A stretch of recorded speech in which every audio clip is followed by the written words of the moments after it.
স্বার্থপর এই দুনিয়া, খোদার কসম কারোর জন্য থামে না, বড় স্বার্থপর।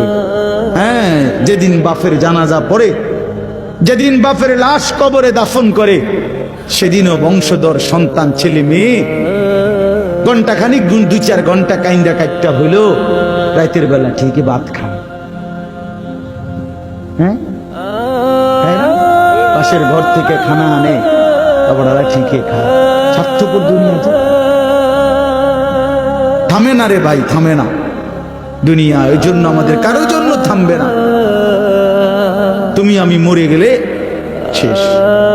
আবারও বলছি কথা, আমি মরে গেলে এরপরে পৃথিবী যত আধুনিকে হোক না কেন, আমার কি কথা বুঝছিনি? আমি মরার পরে যদি সবার ঘর স্বর্ণের বাড়ি হয়ে যায়, তো আমার লাভ হইল কি? আমার মৃত্যুর পরে যদি সব মানুষ আধুনিক হইয়া সাঁদের দেশেও জায়গা, আমার ফায়দা কি? আমি তো না,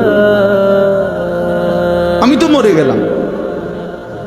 যে কবরে চলে গেল সে কি আর ফিরে আসবে? আল্লাহ আমাদেরকে বুঝ দান করে।